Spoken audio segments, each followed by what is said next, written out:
Dragon Con, Crispy here, 2016. We got Allison with us. Allison, thank you for making it out. This is like your third time, I think now? Second? Only the second? Only my second. It seems like you've just kind of made yourself at home here then, if that's the way it feels. I like to think my reputation precedes me. That's fair. That even when I'm not here, it feels like I'm here. You have that the essence, like Allison's in all of us and surrounding us. You do have that just fun vibe. Just chatting before we shoot this.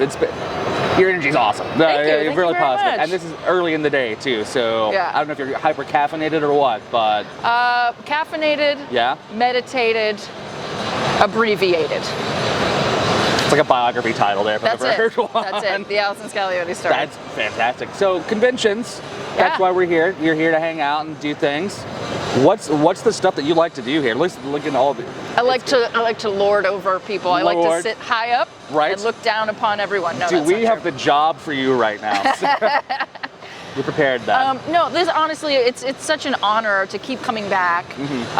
You know, Eddie McClintock and I just did our first panel of the weekend. Nice. And it was a totally packed room, standing room, and it's incredibly honoring and flattering that 3 years after our show ended, that we can still do this and people still want to hear about it. Yeah, and come back and share all the wonderful memories. And it's, you know, that wouldn't happen, by the way, if the show wasn't totally fun and special. And that's one of the reasons, like, as a fan of your show, having watched Warehouse 13 every week that that aired, one of the things that brought me to that show was it was very obvious how much you guys enjoyed just your job and each other. Yeah. And that really, and to be able to have that, to be the reality of the thing, it's been really awesome. We were so lucky, you know, because at the end of the day, it is a job, right? Like any actor who says that they're not just looking for work is lying to you.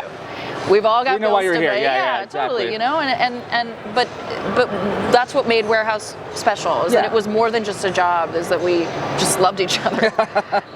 It seemed like, even though it was still a job, there was kind of that I don't know, like a party vibe, but it was just that positive environment. Yeah. Which is cool. And then it's one of the things, like, I grew up in a community theater kind of background and things like that. And we would jokingly say, like, oh, the only reason we're doing this play is so we can go to the bar afterward to drink and things like that. That was the social thing for us. Yeah. So then do you find that that's been true collectively for all the other gigs that you've got?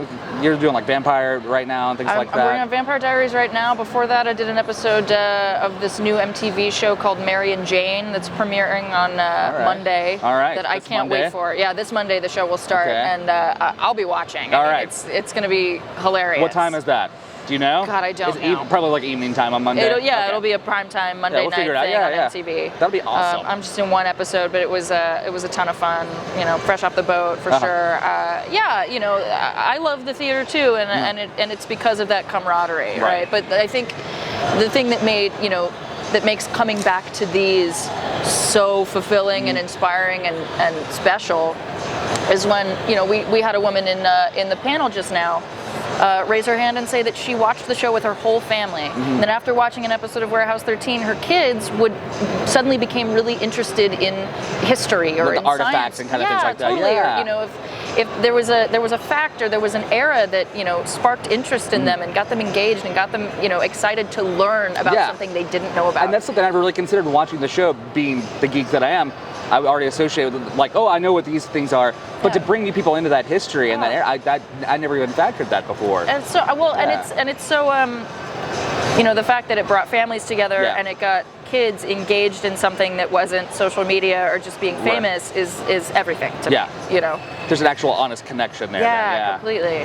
That's really cool. I never, obviously, you know, being not a family person myself, I'm always fascinated to hear about it. Like, oh yeah, this is a total family thing for me. Because when I'm watching the show, it's like, oh, this is fun, this is goofy, serious at times. To have families be able to come up to you, that's got to be a huge thing. It's an honor. It's completely affirming. As you know, it can get very depressing and kind of confusing to be looking for work and to have, you know, for an actor, it's about 80% of looking for work and waiting and, you know, cultivating yourself and staying ready so you don't have to get ready.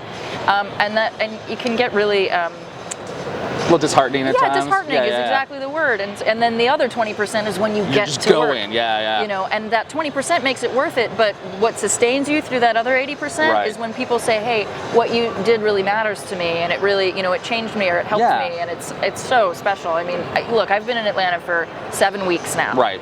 And almost on an actual daily basis, I'll get recognized not for Warehouse 13, but for Drake and Josh. This is a Nickelodeon show I did when I was 14 years old, you know, and again, I'm so lucky that I had only like the best memories, and you know, it wasn't like a sour thing. Exactly, because can you imagine like being reminded of a bad memory on a daily basis? And your show was great. I hated that show. Right. Yeah. Oh, I was savagely bullied. Thanks for reminding me. No, like you know, I'm so grateful. For awesome. all Hopefully of it. that trend will continue. Then. Yeah. Positive experience and things like that.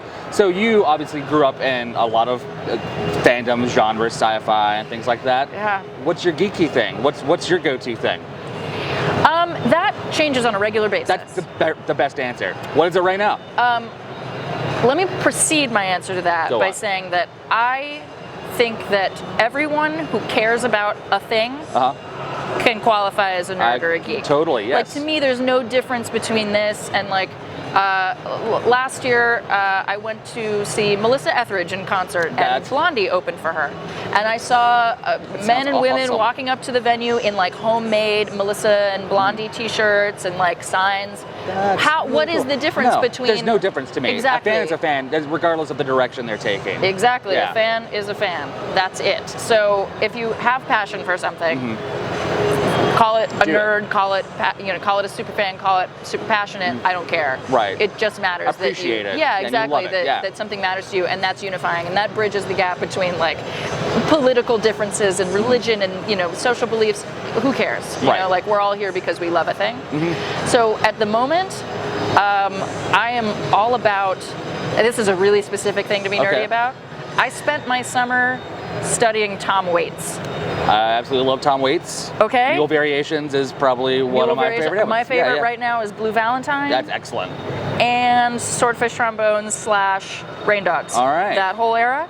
But what I did was I read this book of Tom Waits interviews. Then it sort of spans the length of his career, going album by album. So you get to see the evolution of this artist from the very beginning to like later in his life. He has a family.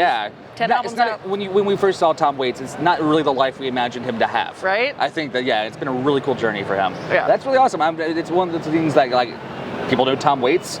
Like it's one of those things I'm always surprised to hear that. So. Full out Tom Waits nerd. And as I was reading the book, I was listening to the album that corresponded to the chapter. It was like a totally academic summer of Tom Waits. That sounds like a really cool summer. Yeah. I'm a little jealous of that. So, well, so I've got one last question for you, and it's going to come from this bucket right here. Oh, all right. These are fan questions that are generic questions. Okay.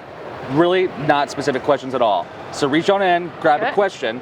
Randall here is going to be excited for your question. His name is Randall? His name is Randall. Oh my God. Randall. I'm so happy to know Randall. I'm going to grab one from the bottom. He's very excited to be here as well. Yeah, go for it. Okay, it's pink. I already like it. Perfect. Now read the question up and what's your answer? Oh, this is so good.